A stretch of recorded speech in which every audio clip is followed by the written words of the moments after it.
Оройн төр хэмжигчтэй ам нээвэл зочны ярилцлага эхэлж байна. Энэ дад бид эдийн засгч дефакто жаргал сайхныг хүрээд байна. Урилга хүлээж авсанд баярлалаа. Баярлалаа.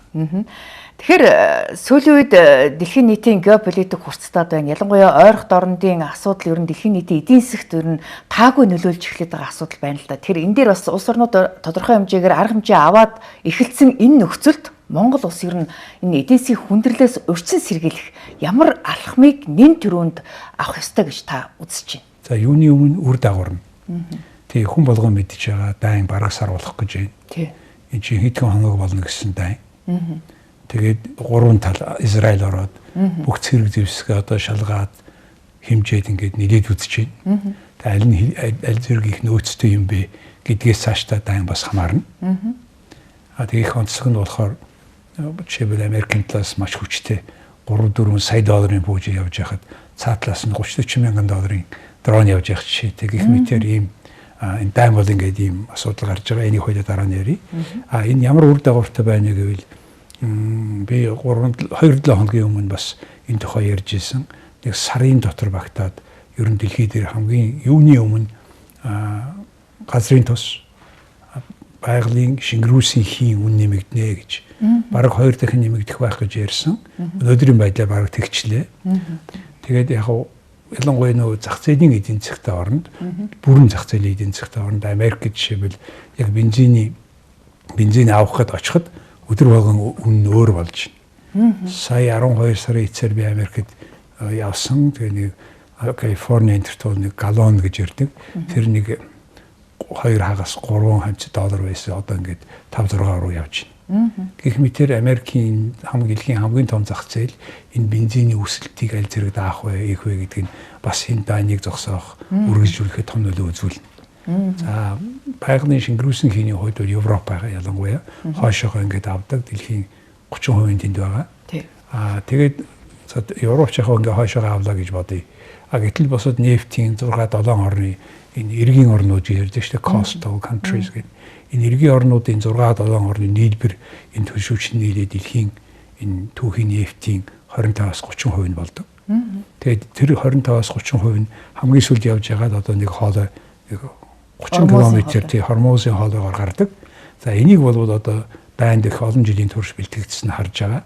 Тэгээ энийг бол одоо Америкийн том хөдөө онгоцчууд устгах арга байхгүй. Тим хэмжээний нэгдүгээрт минжүүлсэн байгаа. Хоёрдугаарт Ираны талаас бүх янз бүрийн бүх бүжингээ харах бүх юм хангацсан байна. Энэ нефтээс ч гадна их том асуудал, хүнсний асуудал байна. Тэр дэлхийн бордоо энийгээр хардаг. Тэг ялангуяа Африкт одоо их олон хооронд өсгөлэн болох магадaltaй бордоог авч чадахгүй байгаа. Энэ хоолойгоор ч Украинад амжиж гардаг. Ер нь энэ улсууд яг л нийлүүлж байгаа гардаг хоолой байхгүй. Ормосын хоолой тэгэхээр зөвхөн нефт төдийгүй одоо дэлхийн бордооны хэдэн хувь байх вэ? Бараг талан ших үнэгээр гарч байгаа гэж ярьж байгаа. За тэгээд өшөө өөр нэг аюул нь юу вэ гэхээр энэ арабын орнууд чинь усны нөөцийг хомсдол. Тэгээд ихэнх орнуудад далайн усыг цэвэршүүлж байна. Тий, давсгүйжүүлдэг тийм систем байгаа. Тэр системийн зарим нь устгаж байгаа Иранууд. Тэгэхээр энэ бол зөвхөн бид нар дэлхийг хамарсан энэ эрчим хүчтэй холбоотой хэсгийг яриад байгаа болохоос энэ арабын орнуудын өөрсдийнх нь хүмүүсийн усны асуудал гарна гэх мэт ийм аспект нь том л доо. Монголд аль нь тусгагдах вэ гэвэл урд талаар энэ ирж байгаа нефтээс шууд бид нар тэр нефтүүдийг авдаггүй ч гэсэн энэ нефт бидэрт амин чухал холбоотой. Яагаад гэвэл хятадын бүх хэрэгцээний бараг хагас нь эндээс гарч ирж байгаа. Тэгээд энийг одоо ингээд баталгаажуулахын тулд хятадууд маш их нөөц хийх хэрэгтэй. Том орны том нөөц гэдэг чинь учиргүй том юм байдаг баг. 2-3 сараар өөрсдөө хангахын тулд бол тэр амар том хэрэгцээнүүд. Жишээлбэл Япон, Солонгос хоёр өнгөрсөн 7 хоногт нэг сарын стратеги нөөцтэй тэр рүү орчлоо. Үнэ барихын тулд. Тэгэхээр за тэнд 1 сар орчим төвчин.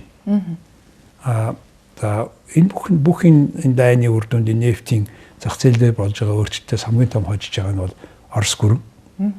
Өөрийнх нь одоо жишээлбэл энэ техникийг нэг 3 сараар байхаа авч болно гэд санкцгүйгээр зөвшөөрсөн. Тэгээ бөөнөр нь авж байгаа энэ техник. Хятад Орос 2.8 хийхдээ хинээс ч асуухгүйгээр 8 хийн. Тэгээд буюу нэгэн дэлхийн зах зээл дээрийн үн одоо ингээ 2 дахин нэмэгдсэн. Ийм нөхцөлд Орос тодорхой үнээр нэмжил таарна, нэмж байгаа. Тэгээ Оросын орлого улам нэмэгдэж байгаа одоо. Энэ дээр нэг тодруулж асуух гэдэг юм л да. Америкийн тал бол ер нь Оросод одоо хориг тавьцснаас болоод нэлээд олон орн бол Оросоос одоо нефть авч чадахгүй ийм байдалтай байсан чинь одоо ингээ ойрхон орнуудын асуудал хурцтай сунжирах магадaltaй болоод ирэнгүүт Америк нэгдсэн улс энэ хоригоо одоо сулруулад ямар ч гэсэн Оросоос одоо нефть авч болно гэдээ ингээ зөөлгөлдсөн. Эндээс болоод Япон, Өмнөд Солонгос, энтхэг зэрэг улс орнууд бол Оросоос одоо тодорхой хэмжээний нефть аваад эхэлсэн гэж хараад байгаа шүү дээ. Тийм. Тэгэхдээ үн нэмэгдэнэ л дээ. Дэлхийн хэмжээний. Нэг нь бол авах, нөгөөх нь ямар үнээр авах. Монголд яг ийм асуудал байгаа юм. Энэ болж байгаа үйл явдал чинь хятадын эдийн засгийн үйлдвэрлэл дээр нөлөөлөх юм. Зарим салбарууд нь удаашрна. Энэ удаашрах ялангуяа энэ дэд бүтцтэй холбоотой, энэ цахилгаан машинтай холбоотой бүх үйлдвэрлэл удаашрах юм бол бидний хоолоо олж идэж байгаа энэ коксчдөг нүүрс энэ чинь металлыг хайлуулахад хэрэглэдэг нүүрс шүү дээ. Коксчдөг нүүрс зис хоёр бол манай экспортын орлогын 80% ч үү 90% баг. Тэгэхээр энэ хоёрын олборлолт биш борлуулалт багасах магадaltaй. Энэ юу гэсэн үг гэхээр бид нөгөө доллар багасна гэсэн үг. Доллар багасхаар төгрөгийн уналт илүү нэмэгдэнэ гэсэн үг. Тийм учраас бид ханштай холбоотой эрсдэл урд зүгээс гарч ирж байна. Одоо өөрөөр хэлэх юм бол ойрох дорндоос авдаг одоо нефтээ авч чадахгүй болоод ирэнгүүт энэ нь одоо хятадын бүх одоо үйлдвэрлэлд ер нь нөлөөлөд эхэлчихэж байгаа. Үйлдвэрлэл нь багасна гэдэг чинь одоо Монголоос авах түүхийд багасна гэсэн үг. Энэ хэрээрээ Монгол улсын одоо орлого багасхын юм эрсдэл үүсэж байна. Валютын орлого багасах буюу төгрөгөөр ачаал ирж байгаа. За энэ ханшны эрсдэл урд талаас байна. За хойд талаас том эрсдэл байгаа. Ягаад гэвэл бид 100% шахуу Роснефтээс Монгол төр 40-50 компани авдаг юм байлээ. Нефть бүгдээр Роснефтээс авдаг. Бүх төрлийнхөө бензинийг, дизелийг 92-ыг.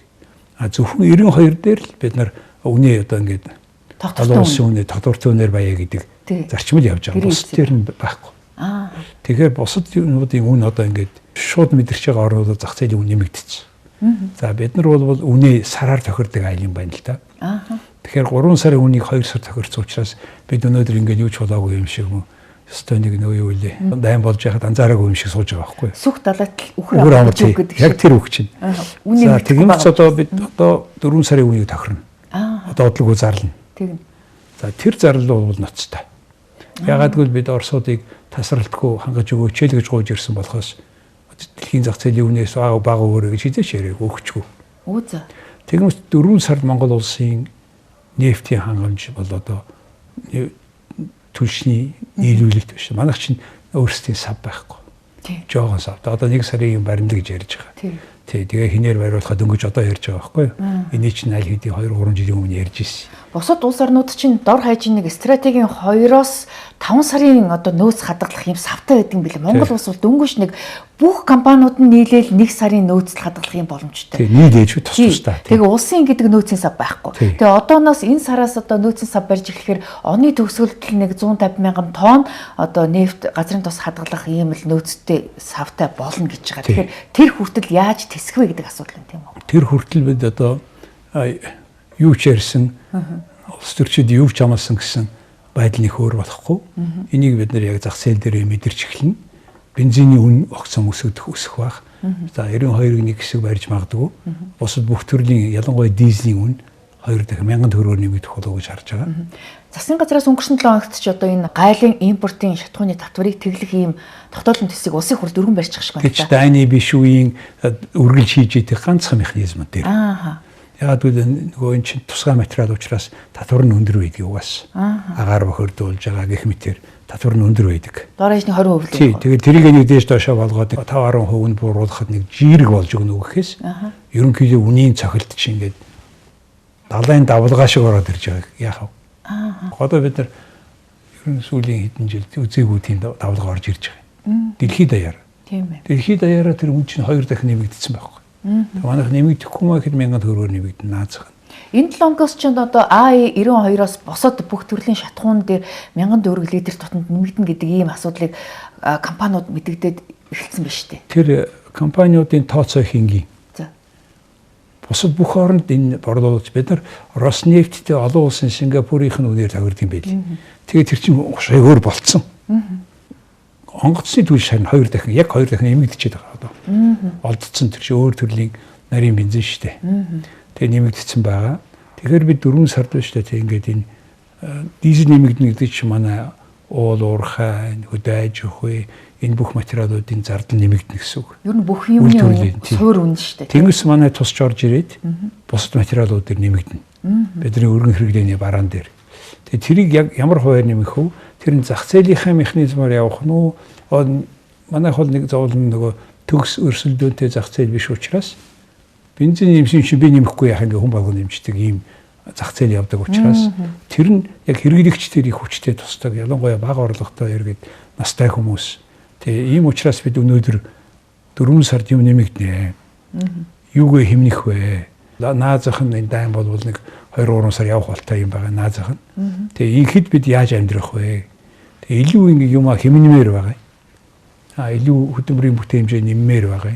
Тэгээд энэ яг энэ бензинээс хамааралтай юмнуудаа онцгой ялгаж харахгүй болбол хамааралтай байгаа хамаардаггүй бизнес байгаа шүү дээ. Үйлчлэгээнийхэн өөр. Тэгээд энэ дээр бас тооцч ингэж ер нь л бидний ажиллаа хийгээд бүтээмжээ нэмэгдүүлээд хэмнэлтээ сайн хийхгүй болбол зуны царцаа шиг ингээл дуулаад үжиглээд амраад байх одоо хугацаа дууссан байхгүй. Тэгэхээр 4-р сард Монголд бензин шатхууны үн нэмэгдэх нь тодорхой гэж тайлчлаа. Дэлхийн бусад улс орнуудад аль хэдийн 50-60% нэмэгдчихэд байгаа энэ нөхцөлд Монголд энэ үнийн одоо өсөлтийн нөлөө яаж орж ирэхээр хэдэн хувиар одоо нэмэгдэх магадлал байна гэж та харж байна? Чи одоо дизель дээр ингээд хараад бид 30% тухай ярьж штеп. Тэгэхээр эн чинь суур үн чинь байхгүй. Тэгээ 95 бусад бензин үчин бүгдээрээ наазахын 30% нэмэгдэнэ гэдэг байна. Дэлхий дээр бол 2 дахин нэмэгдчихэд шүү дээ.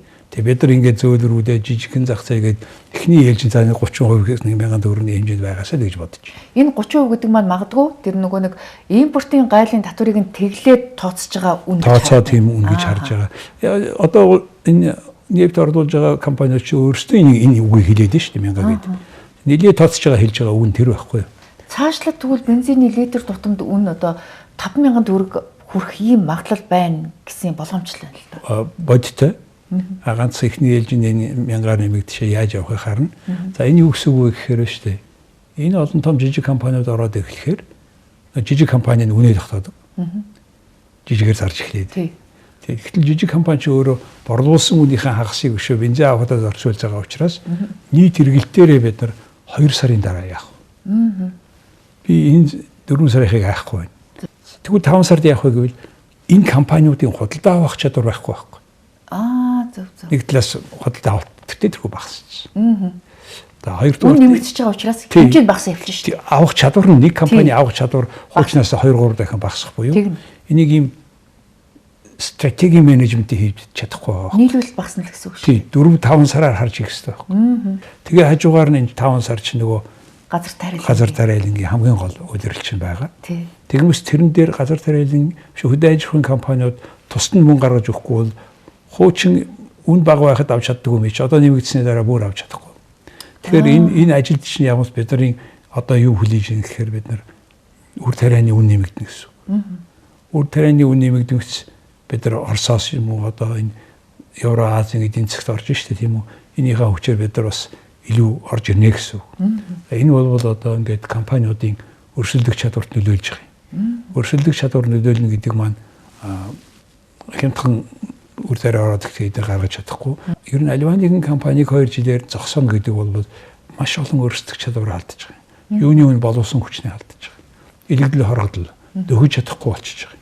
Энгийн эргэлтгүй болохоо зэрэг юм нөгөө хүн амьдрахгүй хайдсан байшин шиг болчихдог байхгүй компани. Тэгэхээр газар тариалагын компаниудаа улсын зүгээс тодорхой хэмжээгээр одоо хөнгөлөлтөд зээлч гэдэг юм уу, төр зургийн татаас ч гэдэг юм уу, ямар нэгэн байдлаар тийм одоо дэмжлэг үзүүлэх шаардлага байна тийм үү? За наадах чинь та яг ийм сонгомл жишээг ярьж байна л. Улсаас дэмжлэг үзүүлнэ гэдгийг их сайн ойлгох хэрэгтэй байна. За одоо улс төрчдийн ярихгүй байгаа юм би танд хэлэх гээд байгаа. Өө одоо ингээд үнэхээр хөнгөлөлтөд зээл өгье гэдэг өгж штэ. Энэ процесс чинь цаанаа нөгөө зах зээлтийн эрэлт нийлүүлэлт хиймэл дэр хийж өгөөд үр дүнд нь инфляцийг бий болгож байгаа. За. Яг гэвэл энэ аяган дотор байгаа мөнгөний чин тоо нь улам ихсээд яг тэрнтэй тэнцэжсэн барааны тоо байхгүй болчихсон шүү. Тэгмэс зах зээл өөрөө үнэн нэмэгддэг. Инфляци хүссэн хүсээгүй. Тэгээд ялангуяа хүнсний бүтээгдэхүүн дээр манай Монголын эдийн засгийн инфляцийн суур хөдөлгөгч хүч нь хүнс байдаг. 40% хавцаа. Тэгэхээр энэ нэмэгдмэгц тэгээд босод бүх юм руу орчиж байгаа байхгүй юу? Инфляц. За тэгмэгц чинь л хүмүүсийн цалин мөнгө хөрөхгүй болохоор хүмүүс гараалжягсаал ингээд ихтэй. Тэгээд энд менежмент зөв хийхгүй бол нөгөө нийгмийн үн чинь эндээс гардаг байхгүй. Махны үн жишээлбэл одоо нэлээд өндөр байгаа нь инфляцийн одоогийн төвшинглийг илэрхийлээд байна шүү дээ, тийм үү? Тэгэхээр араас нь одоо гурил босод одоо төрлийн хүмүүс шууд дагаад нэмэгдэх магадaltaй болчихлоо. Тэгээ Монгол улсын өөрийнх нь бидний үнийн бүтц чинь тийм л дээ. Бид ингээд манай хэрэглээч гэсэн. Яг нөгөө чи харьцангуй нэг хүнд $6,000 жилд ногддог эдийн засгтай орны хүмүүсийн хэрэгцээний нэлээд ихэнх хувийн мэргэлтийн хүнстэйгээ холбоотой байгаа байхгүй. Өндөр хөгжилтэй орны тэр хүнсний 10-15% байгаад тэрэн дээр цогцолтог ирдэг. Буюу яг энэ хөгжлийн асуудал гарч байгаа. Нэг хүнд ногдох дотоодын нийт бүтээгдэхүүн одоо Орос 10 даа хятад одоо 20 хүргэн гэж ярьж байгаа байхгүй юу. Тэгээ бид нар нэг 20 морь хавцаа очсон хойно буюу одоогийнхоос 3 дахин илүү хөгжснийхаа дараа бид нар энэ өрхөө юм инфляцаас айх юм жирэг нийгэм даяар бий болчихж байгаа. Ойрох дорнодын зөрчлөөс болоод одоо зөвхөн газрын тосны үн нэмэгдэж одоо хомсдол үүсгэхээс гадна бас бордооны асуудал бас ингээд хомсдол үүсгэжлээ гэж байна. Тэгэхээр газар тариалангийн үйлрэл эхэлж байгаадаа зэрэгцээд гаднаас авах бордооны үн ч бас давхар өсөд явчих магадлал байна л гэж харж байна. Тий, тэр нь бид нар нөгөө энэ бордоогоо Казахстан, Оросоос хойноос авдаг өөрсдөө. Ийвэл дээр нь асуудал гарахгүй байх. Нөгөө ганцхан тэднэрээс чинь Африк авж байгаа учраас тэдний үн өсөд ихэхээр бид нар манай ядуу хамаатай юм гээд үнэ багасгаад байх магадлал баг харж үзэхгүй л гэж. Тий, тэр ер нь бол бид нар өөрсдөө зах зээлийн зарчмаар амьдарч байгаа шүү дээ. Тэгээд тэднээс ч бид нар тугай хямдруулаад өгөө гэж гоох бас өөр асуудал байхгүй юу. Тэгээд Орос Украиний дан ямар болох нь вэ? Хар далайгаас урагшаага Украиныг хичнээн хэмжээний бордоо гаргахыг Орос зөвшөөрөх нь. Энэ ч Орос бас хянаад байгаа шүү дээ хар далайгаа. Тэгээд нэгэн ч урагшаа гарах юм бол Туркээрээ яваад ингээд урагшаа Африкийн бус орнууд руу дэлхий руугаа гарах гэдэг шүү дээ. Гэтэл тэр гарах зам чинь ахад бөглөгдөж байна шүү дээ. Нэг нь одоо энэ Суэцийн канал байгаа, нөгөөх нь одоо энэ тий Ормосын хоолоогоор дамжиж газраар явж байгаа Турк, Ирак, Иранаар дамжиж байгаа тэгээд явах. Ийм нөхцөл харилцан холбоотой дэлхийн хаана энд юм болох юм бол нөгөө газар нь мэлэгдэж идэг ийм зах зээлийн механизм таньдэрч шүү дээ. Ойрох дорнодын энэ дайны хямрал ер нь 4-7 хоногоос хэтрэхгүйгээд Трампын үгэнд бол итгэл ямар ч гэсэн 1 сараас хэтрэхгүй гэсэн ийм одоо хүлээлттэй байсан бол одоо дахиад сунжрах магадaltaй байна гэдэг ийм болгоомжтой байна. Тэгэхээр энийг нөгөө шалтгааны тухай ярих хэрэгтэй байна. Америк нэгдсэн улс Ираны дайн бол тэргүүл хизээ нэгэн зэгт болох дайн байсан. Заавал болох байсан. Яагаад гэвэл 93 оноос хойш Америкуудад бид үхэл авах ёстой гэж энэ шашны радикал бүлгийнхэн ярьдаг. Барууны либерал демократ энэ бүтцийг үгүйсгдэг.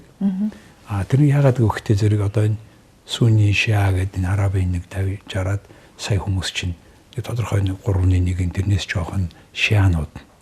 Энэ Иранд байгаа шианууд чинь яг өөрийнхөө санал бодлыг дэмжсэн бусад одоо Хизбалла тэрийн бүлгүүдийг дэмждэг санхүүгээр. Тэгээ эдгээр нь бол Америкууд эдгээр чинь гол нь өгж байгаа хүн нь Америкт үхэлгээд байгаа юм чинь. Америкууд энийг зөндөө олон төвчээ суугаад байгаа юм. Тэгээ энэ эрт ороо нэгэн цагт болох дайн болж байгаа юм. Трамп жоохон хурдлуулсан болохоос. Нөгөөх нь гэхдээ хурдлуулж ийн гэдээ очиод нөгөө тухайн улсын ерөнхийлөгчийг алж барайл энэ бол тэгээ дэлхийн олон улсын тогтсон дүрм журмаар хүлээн зөвшөөрөх асуудал биш шүү дээ. Трампын засгийн газрын энэ аюулгүй байдлаа хариуцсан хүн ажилласаа өөрийн хүсэлтэд гарсан шүү дээ. Гарахтаа яг өнөөдөр маргааш ихэд бид нарыг Иран ингэж ийм том аюул гай болохоор тийм юм байхгүй шүү гэж хэлээ гарсан. Израилийнх болохоор зэрэг хөөе одоо гарахгүй бол эдгээр чинь атомын зэвсгээ хийчихэж байгаа юм байна. Тэгээ одоо ингээд атомын зэвсэггүй багт нь орох юм уу? Зэвсэгтэй багт нь орох юм уу гэж Трампад хэлээл. Тэгээд тэдний тагнуулын үндслэл дээр суурлаад тэгээд Америк нэгдсэн улс конгрессийнхаа асуухгүйгээр ерөнхийлөгчийн тушаалаар ингээд анд орсон байхгүй. Одоо ингээд орч болохгүй байдалд орсон. Тэгээд гэхдээ ийм том өрн ийм юмтай орсны дараа Афганистаныхаар, Вьетнамынхаар нэлээд л үзэн л дээ. Тэгэхээр Америк нэгдсэн улсын ерөнхийлөгч дангаараа дайн зарлах хэрэг байхгүй шүү дээ. Тэгэхээр Америкийн Конгрессээс зөвшөөрөөгүй тохиолдолд Иран руу цэрэг оруулахгүй байх гэсэн л ийм одоо хүлээлт байгаа боловч ер нь цэрэг оруулах магадaltaй болоо явчлаа гэж сүүлийн үеийн олон улсын мэдээнүүд гэж харагдав. Тэгэхдээ дайн гэдэг бол эхлээд ингээд холоос харуулж шүү дээ. Тэгээд эхний зорилго нь болохоор тэнд байгаа дэглэмийг өөрчилнө гэж ярьсан. Дэглэм тийм амархан өөрчлөгдөхгүй. Энэ олон жил бэлдсэн үзэл сурталын суурьтай байхгүй. Энэ чинь исламын бүр радикал исламын үзэл суурьтай барууныхаа хүлээн зөвшөөрөхгүй. Манай эмэгтэйчүүд юм байх ёстой. Манай шашныхаа дагуу бид хөгжих ёстой гэж үздэг. Тийм үзэл бодол буюу ийм концепц явж штт. Энэтэй цаг бүхэл бүтэн ард түмнийг нэхлээд шууд нөгөө муучуу сайн ч удирдлагуудыг алж агаад одоо наадхаа өөрчлөг энэ хэцүү тийм сценари өмнө л дөө. Тийм учраас удах магадaltaй гэж харж байгаа.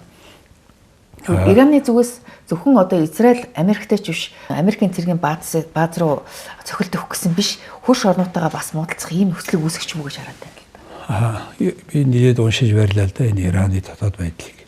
Тэгээ энэ түрүүний тэр алагддаг Айтала Хамани гэдэг чинь Иран дотор байгаа их олон хүчнүүд байгаа. Хүчтэй цэргийн хүч байгаа. Тэ улс төрийн хүч байгаа. Тэгэл янз бүрийн оппозиц жоохон ч гэсэн эдгээр хоорондоо тэмжин тааруулхан энийг ганц баланслж барьж исэн хүн нь Айтала Хамани байсан. Тэгээ мань хүнийг алагдмагц хөрш орон руугаа буудаад ихэсэн цэргийнх нь. Тэгмээс нөгөө ерөнхийлөгч нь гарч ирээд одоо бид нар ахиж буудахгүй. Бид нар руу буудахгүй, тэд нар руу буудахгүй гэж хэлээд ярьж дуусаагүй вахт нь эдгээр буудсан байхгүй юу. Энэ юг харуулж байгаа гэхдээ зэрэг нэгдүгээр төвлөрсөн цэргийн команд л байхгүй болсон. Буюу орон нутгаараа ингээд их том орн шүү дээ. Бараг 100 сая хүнтэй, асар том нутагтай. Тэр уулынх нь байршлын тэр шал өөр байхгүй юу. Тэгээд Америкуудын тооцоогүй газраас Путин гарч харваад байгаа байхгүй. Путингуудаа ингээд тараагаад байрлуулсан. Тэгээд орон нутгийн буюу одоо тухайн аймгийн цэргийн команд нь энийг мэдж байгаа учраас энэ хүн ихээхэн уруугээд байвал буудах хэрэгтэй ингээд буудаад байгаа байхгүй. Дубайг буудчихлаа тий ингээд нэгдсэн удирдлаггүй байна гэсэн. Удирдлаггүй болж. Тий. Энэ тэгээд буцаад нэгдэх оролдлого нь дараагийн хомыг тавих хамгийн бодиттой хүн байсан. Ягаад гэвэл энэ хүн болохоо тэр аавынхаа доор энэ бүх энэ дипломасиг хажууд нь байсан хүн учраас энэ хүнийг одоо ингээд тавилдсан байгаа. Тэглээч гэсэн урддах шигээ юм барихгүй байгааг юу харуулж ин гэдэг зэрэг тохирч амжаагүй багт л энэ тэндээс хөршүүд руугаа өөрийнхөө ойролцоо хөршүүд руугаа буудаад байгааг харуулж байгаа. Энэ юу гэсэн үг вэ гэхээр энэ дэглэм бол диктатор өөрөө гангацсан байна. Хүмүүс нь дургу байгаа. Өөрсдийнхөө бослог гаргасан хүмүүсээс 30-40 мянган хүнийг алсан гэж Америкийн улсын засаг захиргаа хэлж байгаа шүү дээ. Одоо өнөөдөр өчигдөр уржигдөр юу ярьж байгаа гэхдээ зэрэг энэ хүн болгоныгоо баривчлаад хойноос нь баривчилж алж ийсэн шорон тэгээд барууны энэ Америкийн эксперт ярьж байгаагаар энэ бүх нөгөө нүүр таньдаг энэ бүх юмыг хятад өгсөн байна гэж үзэж байгаа. Тэгэхээр энэ хэр хугацаанд 30-40 мянган иргэнэ алсан. Сая өнгөрсөн жилд одоо юу гэмдэ 60-аас хойш бослог гараад яваад байгаа. Хагас жилийн дотор 30-40 мянган бослог гаргасан хүнээ алсан байна. Энэ олон хүнийг дахиж алуулахгүй тулд бид дайрч яана гэж Трамп чинь нэг бус удаа хэлсэн байхгүй юу? За нэгдүгээр хэм. За хоёр дахь нь дэлхийн GPS-ийн системийг Америкт өгөхгүй байгаа. Тэгсэн мөртлөө яаж энэ Иранууд Америкийн хөлөг онгоц болгоны хөдөлгөөнийг мэдээд байна вэ гэж. За энийг болохоор зэрэг Хятадын талаас өөрөө бие даасан юм дэлхийг тойруулсан өөрийн хэмэл дагуултай шүү дээ. Тэрнийхээ байршлыг хуваадаг бүх юмыг Иранд өгöd байна гэж үзэж байгаа. Би бол энэ дэлхийн экспертуудыг ярьж байгааг л та бүхэнд хэлж байгаа шүү. Түүнээс би бол одоо тэр юм мэрэгжлийн хүн биш. За Оросууд болохоор зэрэг нэг юм хэлж өгöd байна гэж ярьж байгаа. Тэр нь юу вэ гэхээр Оросууд бол энэ Ираны хийсэн дроноор Украинд дан хийсэн. Тэгээ тэр дроныг яаж ашиглах вэ? Уулын агаарын байгалийн ямар нөхцөл яах вэ гэдгийг маш сайн амьдрал дээр туршсан хүмүүс учраас энийг эргээд Ирануудад яг ингэж туршиж байна гэсэн ийм Орос хятадуудын дэмжлэг явагдаж байгаа гэсэн ийм олон улсын таамчдын яг одоо бодит байдлыг дүгнэж хэлээд байгаа байхгүй юу? Тэгээ өдөр болго одоо бид нар ингээ бүгдээрээ л одоо би 10 хэдэн канал хараад суугаад байна. Тэгэхээр ер нь бол энэ одоо зөвхөн Израиль, Иран, Америкийн хоорондох зөрчил гэхээсээ илүүтэй баг одоо дэлхийн том гүрнүүд бас хоёр талцаал одоо дайдахын дэлхийн 3 дугаар дайны л одоо их усүр тавигдчихлаа гэсэн болгоомж. Яг ийм үг үсгийг хэрэглээд ихсэн байна. Тэгээд энэ их ялихгүй юмн дээр дэлхийг хамарсан дайн болж байгаа шүү дээ. Ганцхан нэг гал дээр нэг жоохон цучил нэмэл тэгэл дан болох гэдэг байхгүй. Тэгээ энэ бол одоо хүн төрлөختний түүхэнд асар том гай зовлон авчирсан. Дийлэхгүй болохоор аль нэгэн цөмийн зэвсэг хэрэглэх магадaltaй. Аль нэгэн цөмийн зэвсэг хэрэглэхдээ их юм бүх хүмүүс хохирно шүү дээ.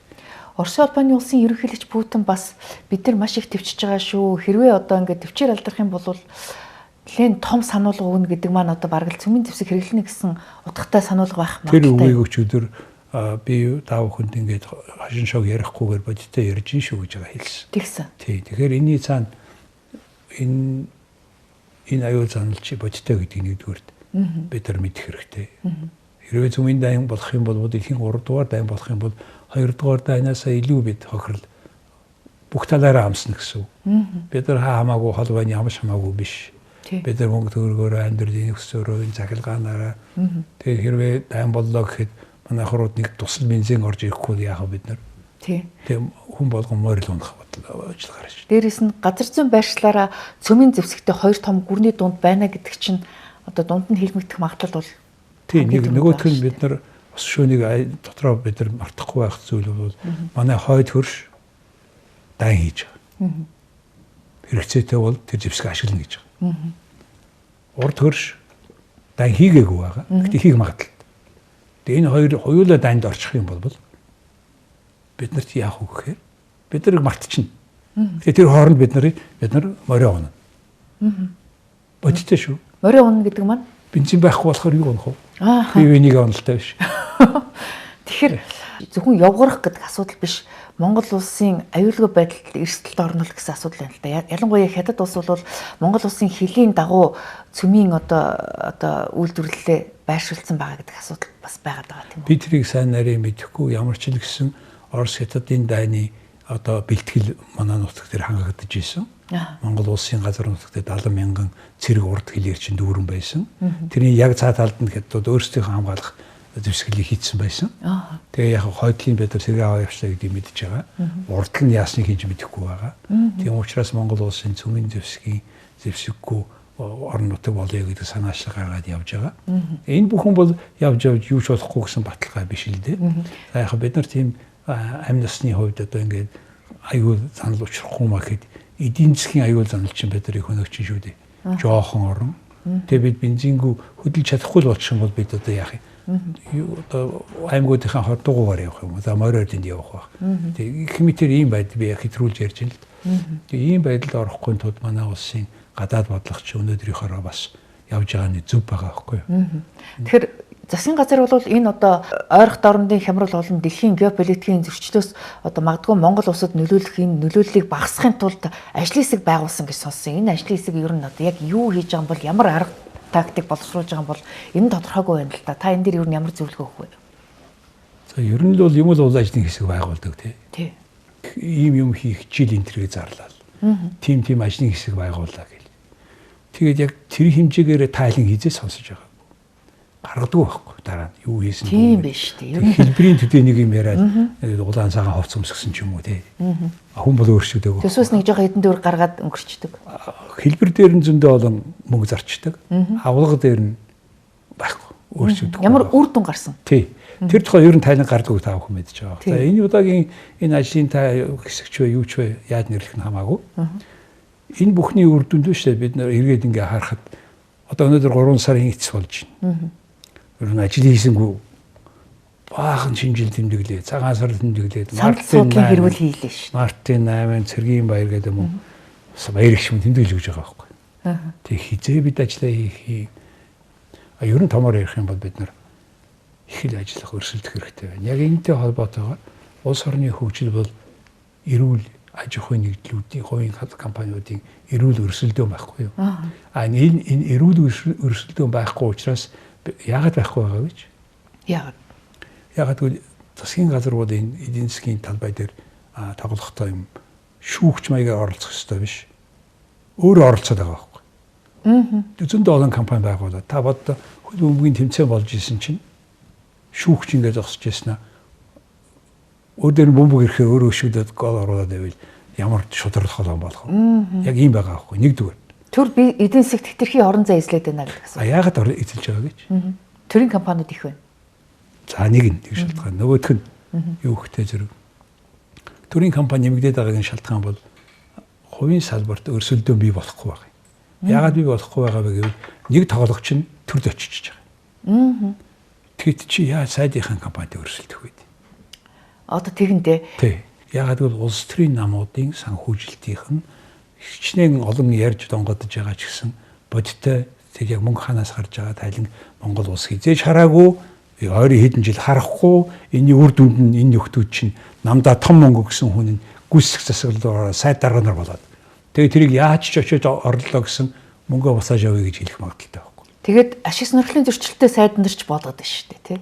Тэр салбарт одоо хувийн компанитай болохоор барах ганцхан Монголд ийм боломжтой яваад байгаа. Казахстан хүртэл нэгээ зогсоож байгаа шүү дээ. Өө зөө. Тэгээ бид нар ингээд юмныхаа гол асуудал руу орохгүй үнтэй зөв хүлээсэн маяг салчиж байгаа байхгүй.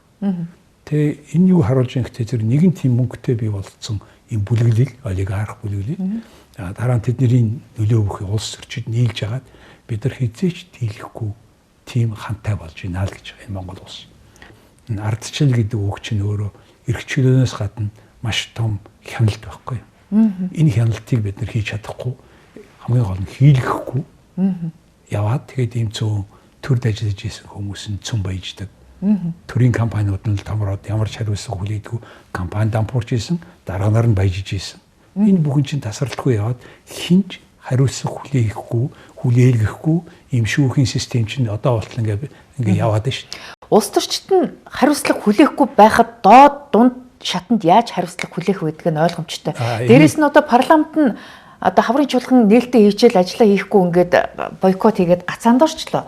Парламентын ажлаа хийхгүй болохоор засгийн газар нь асуудлаа шийдүүлж чадахгүй хүлээлтийн байдалд орчлоо. Дээрээс нь сайд нар ч гэсэн солигдох гэсэн чинь одоо ингээд тамгаа солилцож чадахгүй гацчихлаа. Бүх асуудал ингээд ийм нэг ийм одоо чөтгөрийн тойрогтол гацаанд орчод. Улс орны хөгжил ба штэ. Институцийн хөгжил чадвараас хамаардаг. Тэгэхээр улс орон, ард түмэн, хувь хүн өөрийнхөө үгийг хэлэх эрх чөлөө байхгүй бол бусад эрх чөлөө бүгдээр халах болчихдог. Суур эрх чөлөө чинь өөрийгөө илэрхийлэх. Чи өөрийгөө илэрхийлж чадахгүй бол чи боол байхгүй. Тэг яг ийм боолынхоо юм руу бид илүү яваад хэлнэ шүү дээ гинт. Ягаад гэвэл энийг бүхнийг ярьдаг хэлдэг нөгөө нэг хүчтэй хэвлэл мэдээллийн хэрэгсэл гэдэг чинь. Гээл тэд нарыг манипуляц хийж эхэлж байгаа, удирдах эхэлж байгаа байхгүй. Ер нь улс төрчдийн хоорондын энэ одоо эцэс төгсгөлгүй энэ зөрчил тэмцэл нь одоо хэвлэлийнхнийг дунд нь ашиглаад байгаагаас болоод ийм байдал үүсч юу? Тийм шүү дээ. Ер нь та улс төрчид гэж ярьж байна. Улс төрчид гэж өнөөдрийн ойлголтоор юм бэ? Ардчилсан системд намуудын өрсөлдөөнөөр зөвхөн нам гэдэг төрийн бус байгууллага төрийн эрх авдаг ганц институт байгаа шүү. Тэрүүгээр дамжуулж төрийн эрхэнд хүрээд энэ хяналтанд баг баялагийг хувааж ууж идэж болох юма гэдэг ойлголтыг гүнзгий авсан тэрний төлөө явж байгаа ихэнх хүмүүс чинь улс төрчид байна шүү. Тэгэхээр бид нар угаасаа л энэ улс төрийн намуудын санхүүжилтийг нэгдүгээрт ил тод болгохгүй бол хоёрдугаарт энэ төрийн олон нийтийн мөнгийг хулгайлж ууж идсэн олон мянган нөхдүүдтэйгээ хариуцлага тооцохгүй бол за гуравдугаарт иргэд үгээ хэлэх эрх чөлөөтэй байгаад гэхдээ хэлсэн үг болгондоо хариуцлага хүлээдэг байх тэр нөхцөл гайхгүй бол бид энэ маягаараа ингээд амьдраад ингээд хэлбэр хөөцөлтөд яваад байх юм бол залуучууд чинь зүхтаад дуслаа шүү. Та сая хэллээ шүү дээ. Улс төрчид хэлсэн үг болгоныхоо төлөө хариуцлага хүлээдэг болох ёстой гэлжлээ. Тэгтэл их хурлын гишүүн хэлсэн үгнийхээ төлөө хариуцлага хүлээж байсан түүх байхгүй. Цаашдаа ч ер нь байхгүй юм шиг л юм хандлага байдаг. Ер нь их хурлын гишүүдийг эгүүлэн татах гэдэг асуудал бас ерөнхийлөгчийн зүгээс оруулж ирсэн асуудал дээр та юу гэж харж байна? За энэ их ноцтой асуудал шүү. Яагаад гэвэл энэ ямар хэмжээнд асуудал те. Өнөөдрийн байдлаас харуул тийм. Яс. Их хурлын хурлаас уухгүй байгаа гишүүнийг ямар их хурлын гишүүн гэх үү шин. Тэгэл харагдахгүй. Туйл дээрээ суухгүй. Тэгэхээр өнөөдрийн асуудлаас ингээ үзэхэд татах юм хууль гарвал өнөөдрийн асуудал дээр зөв юм шиг байна. Гэтэл яг энэ хуулийг нэг хүний эрх мэдэлд төр очих юм бол нөгөө тэрийг зайлуулгээл тэгэл зайлуулна шүү дээ. Дараа нь буюу энэ ардчлалынхаа механизмд нь нөлөө үзүүлэх тийм юм гарчих гадаа. Тийм учраас энийг их тунгааж хийгээд энэ нөхдүүдэд хариуцлага тооцох ёстой. Гэхдээ дараа нь нэг хүний эрх мэдэл бий болчих юм бол тэр хүн болгонтой ингээд самар цөмж байгаа юм шиг их хурлаас хөөгд идэг болохгүй. Энэ нарийн мэдрэмжийг их олон судалгаа хийж бид хийх ёстой гэж харж байгаа. Улсын хурлын гишүүдтэй ёс зүйн хувьд нь хариуцлага тооцох асуудал дээр одоо яг үндсэн хуулийн цэц юм уу эсвэл одоо ял нэг нам биш одоо парламент дотор асуудлыг шийдэж одоо хэнийг явуулахыг парламент өөрсдөө дотроо шийдэж явах хэрэгтэй гэдэг ийм бас өнцгийг зарим хүмүүс хэлээд байлээ. Та юу гэж харж байна? Суурь нь байгаа ш тэр ёс зүйн хороо энэ төр гээд. Тэр ёс зүйн дэд хорооч одоо бусдыгаа хамгаалсан л ийм одоо хороо болж хувиргуу гэж хараад байна л да. Тэг яг энэтэй холбоотой Английн парламентээр парламентын гишүүний inquiry гэж байдаг. Тэр нь юу гэхээр тэр парламентын гишүүн тодорхой асуудлаар их хурлынхын гишүүн холбоотой байгаа бол тэр хэргийг бүр ингээд өөрийн санхүүгийн эрх мэдэлтэйгээр бүр дуустан шалгаж яагаад. За. Тэгээд тэр хүн санал гаргадаг. Бүр тэр ёс зүйн хорооч баг нэг хэн шал хороо шиг тийм одоо Монголд ингээд гой нэртэй. Тэг юу ч хийдгүү боломжгүй. Ийм агуулгын юм маш их байгаа. За. Гэхдээ бид нар өнөөдөр нэг юм одоо нэг иргэд юм нь юу вэ гэхээр бид нар за яг юу болдгоо юм байна гэдгийг л мэдээд байгаа. За. Тэг энэ бүхний чинь бид нар гаргаад яриад идэг энэ механизм байгаа учраас бид нар зөв зам дээр явж байгаа гэж харж байгаа нэгдүгээр. Хоёрдугаар бид өдөр болгон юм сурж өдөр болгон ийм сорилттой тулгараад гэхдээ нийт монголчууд урагшаага явж байгаа. Яагаад гэж? Яагаад гэвэл бид өнгөрсөн 30 жил бид нар эрх чөлөөтэй байлаа. Монгол хүн хизээч өнөөдөр их шиг хөрөнгөтэй байгаагүй. Хөрөнгөнийхөө хэмжээгээр хүн хариуцлагатай байдаг. Алдах юмтай байхгүй. Социализм нурсны гол шалтгаан бол тэнд алдах юм байгаагүй. Чиний хөрөнгө юу ч байхгүй. Чиний замцал байсан байх нэг ширхэг. Тэгэхээр бид нар тийм болохгүй юмыг зогсоочоод болдог юм руу орчоод тэрийнхээ учрыг олохгүй явж байгаа. Тийм учраас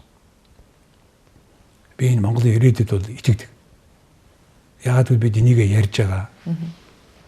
Айхгүйгээр ярьж байгаа. Тэгээ энийхэн энэ механизмыг зөв болгох юм бол бидэрт маш их боломж байгаа. Бид нар энэ хүн амын бараг 9% гадаадд байгаа. Тэр хүмүүс чинь ингээд манай 2 аймагтай нийлүүлсэн хэмжээний хүн гадаад байна шүү дээ. Тэгэхээр энэ хүмүүс чинь нэг талаасаа Монгол улсын нийгмийн халамжийн системээс гадна байгаа. Нэг сайн мэдээ юу гэвэл. За. Нэгдүгээр. Хоёрдугаар сайн мэдээ юу гэхтэй зэрэг энэ хүмүүс өдөрт нэг хуучин бол нэг 7-800 мянган доллар байсан. Одоо өдөрт 1.5 сая доллар шилж болж байгаа. 600 орчим сая доллар жилд гадаадд байгаа монгол хүмүүс ийм статистикийг Дэлхийн банк гаргадгийг та нар ороод үзээрэй. Буюу энэ ханшийн барихад энэ гадаад байгаа монгол хүмүүс тус тийм байгаа юм. Хоёр дахь бенефит. Ашиг нь.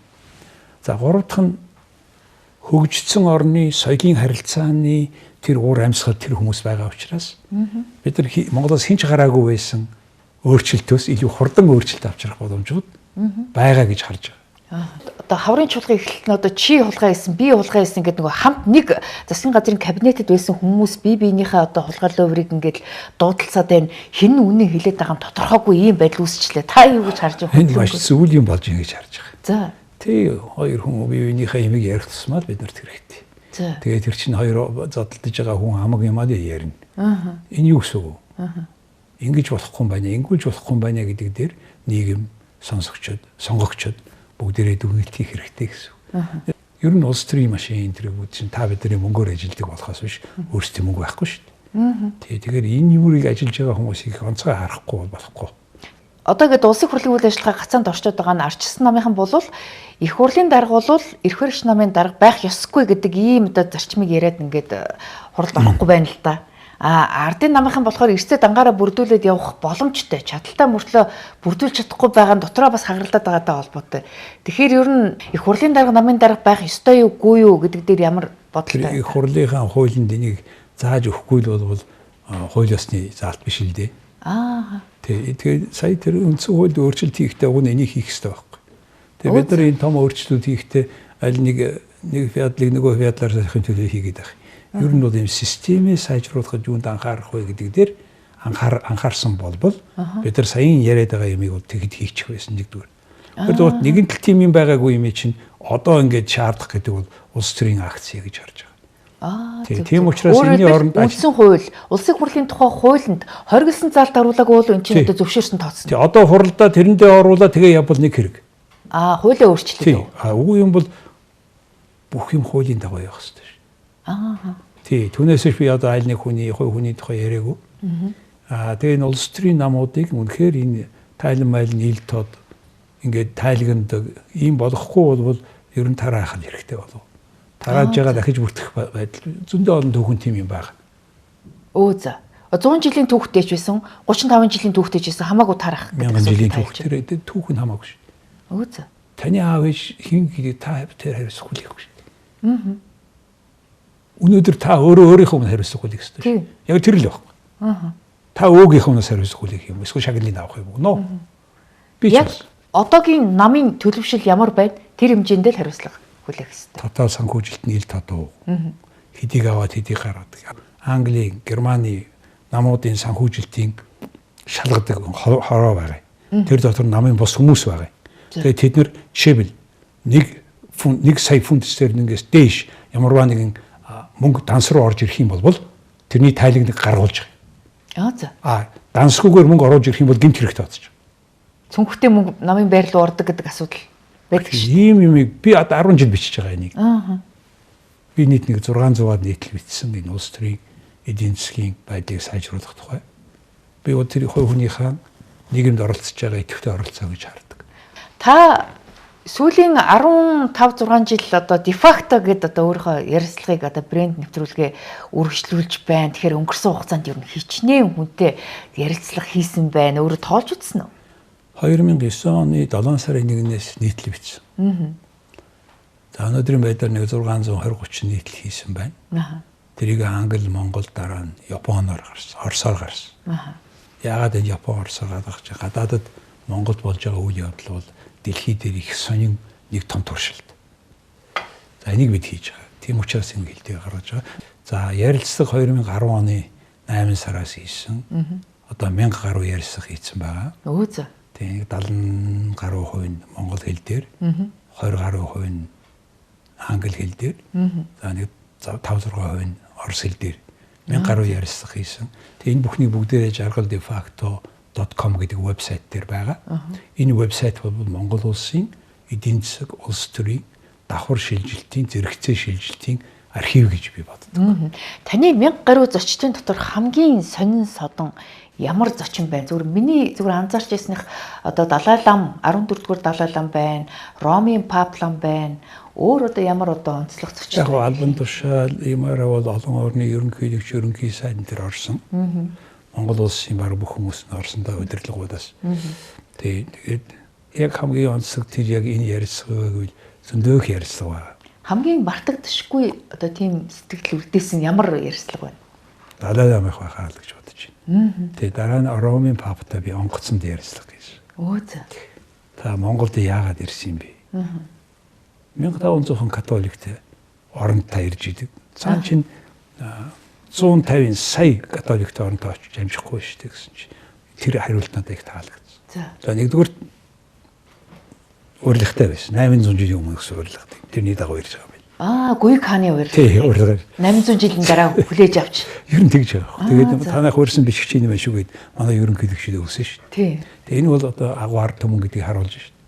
Ромын Пап 800 чи ирж уулзаа гэжсэн цаг юм байл шүү. Гуйг хааны цагч. Тэгээ би нэгдүгээр урилгаар ирсэн, хоёрдугаар би юм шин их жижиг юм дэмждэг. За. Ягаад гэвэл бүх том юмнууд жижиг юмнаас эхэлдэг. Манайд яг тийм католикийн бүлэг танайд байна. Тэгээд тэр хүн буцахтаа хоспис буюу одоо хүлээж байгаа асрах газар, тийм асрамжийн газар дээр очиод тийм хүмүүсээр очиж хэдэн эмэгтэйгийн хөлийг угаач яваад гэсэн шүү дээ. Тэрийг манай зурагтаар харж амжаагүй тий. Монголд уу? Тий. Өөрийнх нь Ватиканы зурагт нь харуулдаг байсан шүү дээ.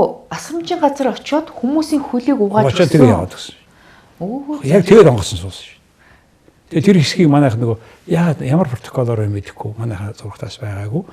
Бид нарт болохоор зөв онгоцны буудлын дээр ингээд сууж яхад Ватиканы зурагт хамаагүй гард юм байл. Амьд гард юм байл. Шууд. Тэгээ бид нар ингээд сууж исэн чинь нөгөөдөг чи яг юм Монгол тийм хоспис буюу тийм газар очиод хүний хөл угаагаад зөвлөдөг сууж байгаа. Тэр ямар учиртай одоо зан үйл юм уу? Ямар учиртай? Тэр Ромын шашных том зан үйл юм байл. За. Ромын католик хүн ялангуяа тэрний пап гэж ярьж шүү дээ. Энэ хүн чинь одоо бид яг хүнийг өршөөх гэдгээрээ. Хүнийг өршөөх, нэгүүлсэнгүй байх. Хамгийн их зовлонтой хүн туслах. Ийм зорилготой тийм ёс заншилтай юм бэл. Санаж байгаа нөгөө Pop John гэдэг Польш лам байсан шүү дээ. Тэр хүний чинь буудсан шүү дээ. Тэр буудсан хүн түрх гаралтай байлоо, ислам гаралтай нэг хүн байсан. Тэгээд тэрийг очиод майхан шоронд очиод нөгөө хүнийг шүлэлцсэн шүү дээ.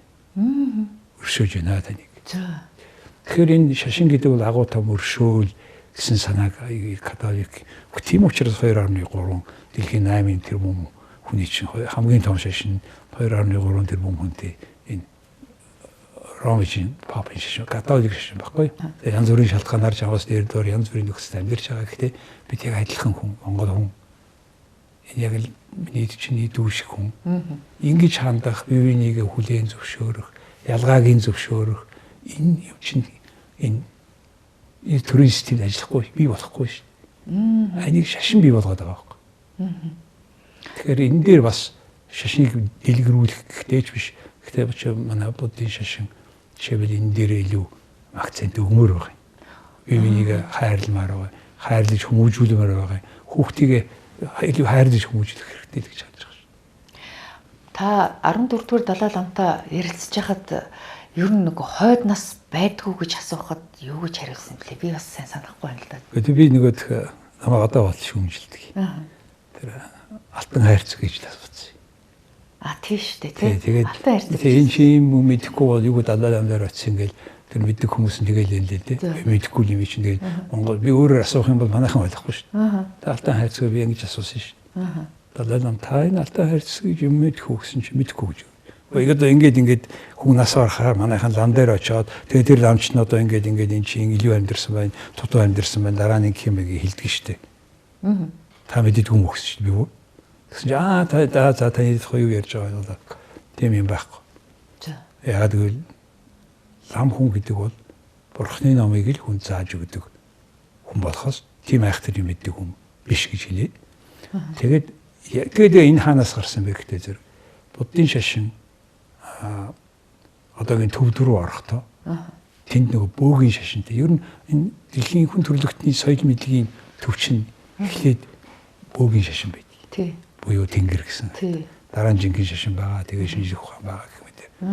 Тэгэхээр энийг бүгүсгэх аргагүй болч яагаад гэхээр бидний энэ бөөгийн шашин дотор шин зурхайн арга байгаа шүү. Зурхайн арга чинь шашингүйгээр өөрөө зөндөө нарийн арга шүү. Тэгээд тэр арга дээр суурлаад тэгээ шашны нөгөө дахин төрдөг гэдгийг хосолсон арга яваад байгаа байхгүй юу.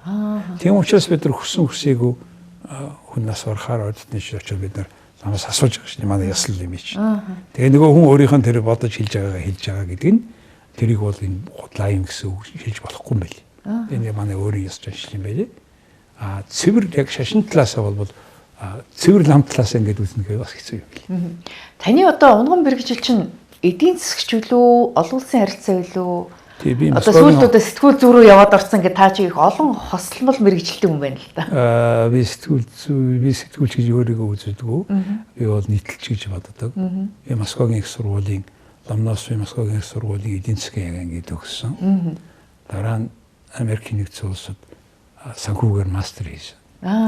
Одоо санхүү эдийн засгийн сургуульд доктор хийж байгаа. Ани дефакто гэдэг одоо ном чинь бас тодорхой хэмжээгээр 4-5 хэл төр гардаг гэд байгаа аахгүй. Тэгэхээр бусад тэр хэлүүдэд та одоо яаж одоо нийтлээ хөрвүүлдэг юм бол 10-аад ном гарсан нийтлүүд. Энэ тусны хөрвүүлдэг баг байгаа. За. Тэгээ тэр баг нь одоо заавал Монголд биш.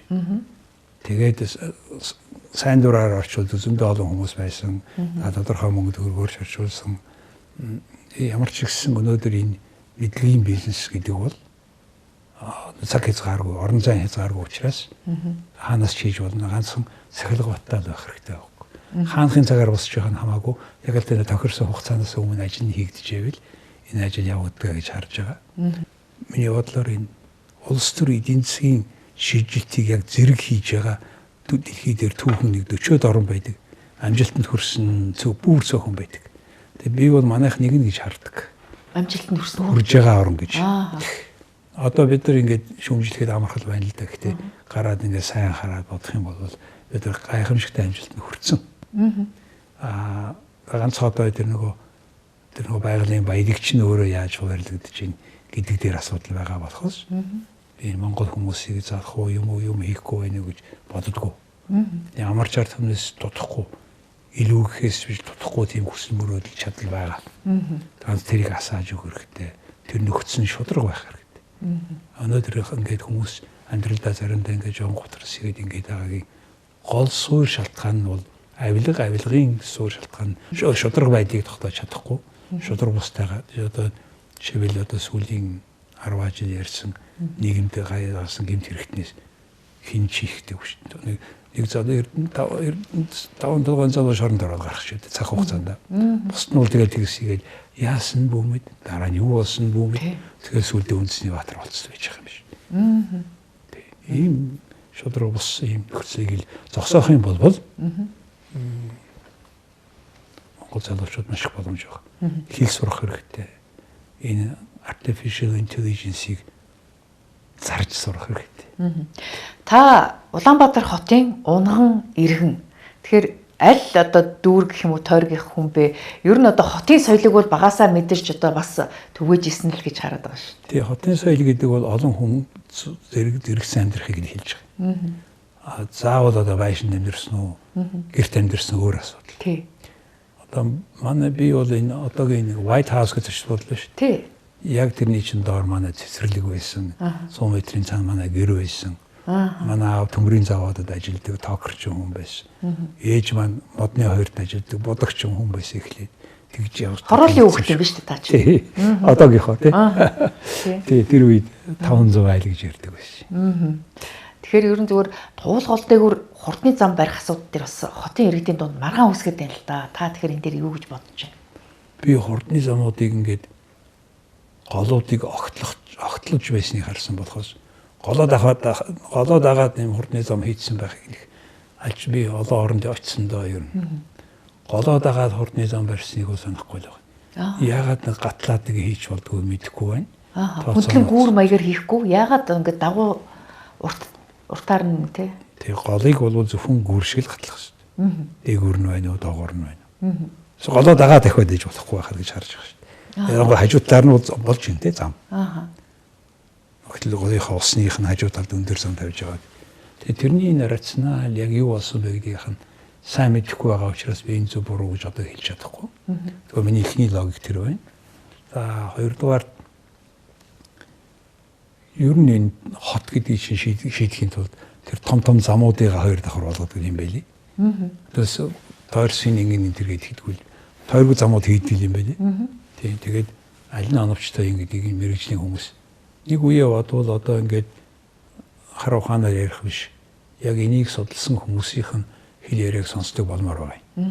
Ийм ярилцлагад жишээ танай зурагтаар ч гэсэн илүү гаргавал мэрэгжлийн хүмүүсийнх нь дуу хоолойг гаргахгүй болбол одоо би чадна гэдэг хүмүүс дүүрэн болчлоо шүү. Чадахгүй юм гүйж хөнгөө болж тэгээд яг тэр чинь яг чадах юм гэдэг чинь өөрөө хүн төрлөختний яг тэр чиглэлийн боловсролыг автсан тэр нь баталгааждсан дипломтой шинхэн дипломтой дээ.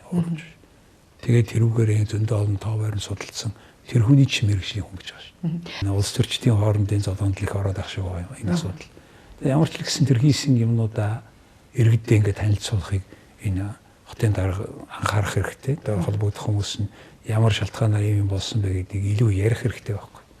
Тэгээд эдгээр чинь ярьж байгаа ч гэсэн цаа тэр чиглүүлж байгаагаас илүү. Өөр нэг юм хэлэхэд чинь нэг намын засгийн газар шүү дээ. Тэгээ энэ нэг намын засгийн газар ийм найр муу байна. Би энийг үзье ядаж байна. Энэ бүхний хувьд юу харуулж байна гэхээр тэр 100 жилч бай, 1000 жилч бай.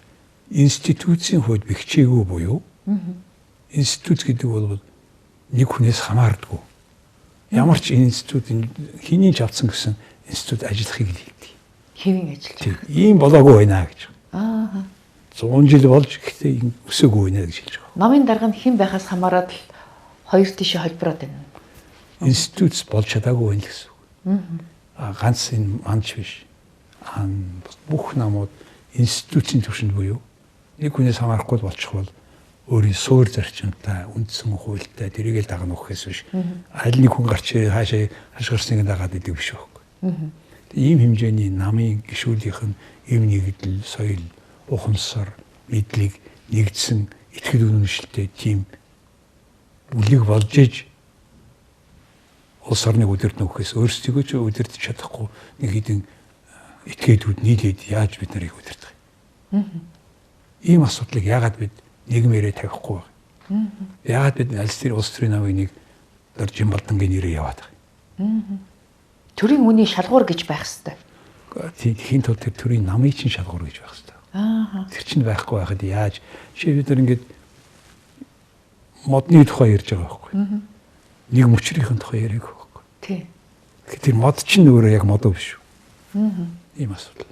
Одоо парламентод ороод ирсэн гишүүдийн ёс зүйн асуудал ярихаар цаана 5 намын асуудлыг давхар хөндөх ёстой гэж юу? Тэгээд энэ эдгээр намууд институт болтлоо том ажиллах хэрэгтэй байх юм. Манлайл хэрэгтэй. Даргана гэж байгаа хүн өөрөө юм хил аманд орох биш.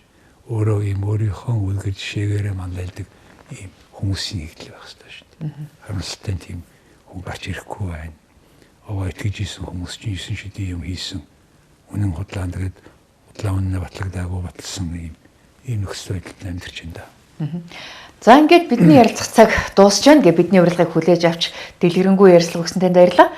Тэгэхээр одоо дэлхийн геополитикийн нөхцөл байдлаас болж Монгол улсад ер нь эдийн засгийн хувьд ер нь үнийн өсөлт дагуулах янз бүрийн одоо эрсдлүүд байна. Тийм үнээс өрчсөн сэргийлэх алхмууд дээр тавас өөрийнхөө бодол саналыг хэлээ.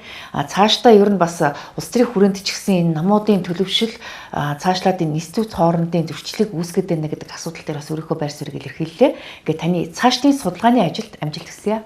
Би бас тантай бол яг энэ ярилцлага би дөрөвдөө энэ орж байгаа. Сүүлийн 16 жилийн турш. Тэгээ би одоо энэ тасралтгүй ингэж хийх гэдгийн цаана энэ ярилцлага хийгээд байгаа хүний цаана маш их том зориг хүсэл сахилгават байдгиймаа гэдгийг би хэлмээр байна. Тэрийг энэ таны жишээн дээр бас харж байгаа, талархаж байна. Эч тийм амарх ажил биш байгаа байхгүй. Хүмүүсийн өмнө яг ялангуяа лайв явж байгаа бол ингээд чи байгаагаараа нөгөө хүнээ яриулаад зөндөө гэрийн даавар хийх хэрэг болно тийм ээ. Тэгээс үлд нь 9 шидийн юм сонсон. Тэгээд одоо үзмж өнгнөөс ахуулаад та бид нар ямар жүжигчд биш тэр бол 2 дугаар асуудал шин. Агуулгаар нь илүү орсон. Тэрэн дээр нь ажил хэргийн зөвлөгөө өгсөн тим комент юм уу дээжиж энэ ярилцлагын форматыг бид хадгалахгүй бол энэчгүй болох тийм магадлал байгаа. Гэхдээ энэ бүхнийг даваад сайн ажиллаж байгаа талархаж байна. За баярлалаа танд. За манай энэ удаагийн ам нэвэл зочны ярилцлагаар эдийн засагч де факто жаргал сайхан оролцлоо. Анхаарлаа туссан үзэгч та бүхэнд баярлалаа.